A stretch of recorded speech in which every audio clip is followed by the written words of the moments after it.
दही ल्याउ न ए पहिला बत्ती नि बाल्नु पर्यो नि ए गनी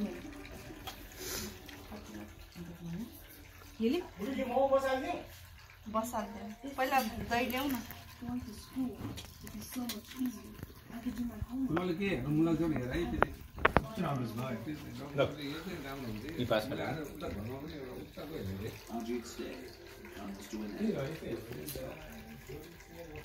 रुकुमको हेर रुकुम खलङ्गा माओवादीले हानेको अनि त्यहाँ पनि कस्तो एउटा जोक भएर थियो क्या आर्मीले मान्छे मार्यो होइन माओवादीहरू अनि अब माओवादीको मान्छेले के भन्यो भने यो हाम्रो मान्छे पनि मऱ्यो त्यसलाई 9 उसले चाहिँ सेन्स छ उसको मऱ्यो मलाई भन्यो तर चल्नु नसक्यो कि अनि पछि आर्मी आयो आर्मीमा पनि सबै कमान्डरहरू सबै आयो अनि लात्ती हिँड्दा चलेन चल्यो बाटो अनि त्यो आर्मीपछि बाँधेर अनि त्यो पढे जस्तो लाग्यो मलाई एकजना मात्र मान्छे अनि त्यो सिपाहीले ल्याएर त्यो खोल्सामा ल्याएर यो खोल्दै खोल्दा अनि ल्याएर चाहिँ आर्मीको अफिसमा लगेर त्यो खोल्दै खोल्दा आफ्नो घरमा खोल्सामा ल्याएर छोडेको अनि त्यहाँ 1 घन्टा बसेपछि खोल्सामा बाँध्नु सक्दै आफ्नो अनि त्यो सिपाही चाहिँ उसले चिन्नलाई अहिले त उसमा हाल्यो क्या मिडियामा अनि त्यसले चाहिँ त्यति बेलाको कार्यरत सिपाही लास्टको को हो भने मेरो भगवान हो भनेर माओवादीले भन्यो इङ्ग्लिस पिन्छ क्या पियानिस्ट हो नि ठ्याक्कै यस्तै यो वारमा यस्तै हुन्छ क्या मैले त्यो यति मन लगाएर हेरेँ क्या आज करिब 1.5 घन्टाको रहेछ गाह्रो थियो धेरै मान्छे 12 वर्षको उमेर आउँदैन तर पाएन मैले के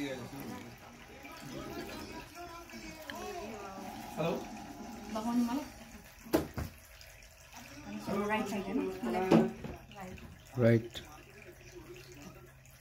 दिदीले बिहान गर्नुभएको थियो म बिजी भएको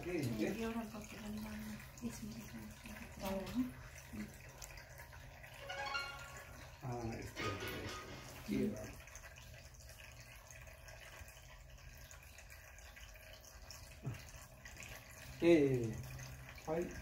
दिदीले कता बिहामा दौडिरहनु भएको थियो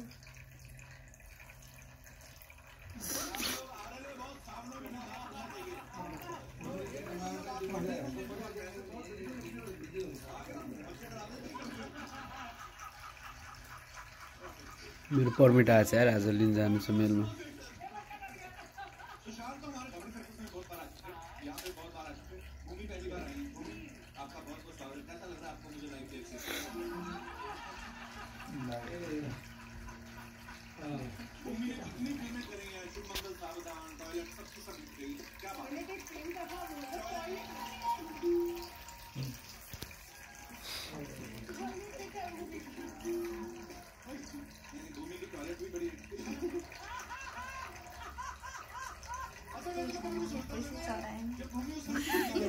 माछा पनि दिन्छ है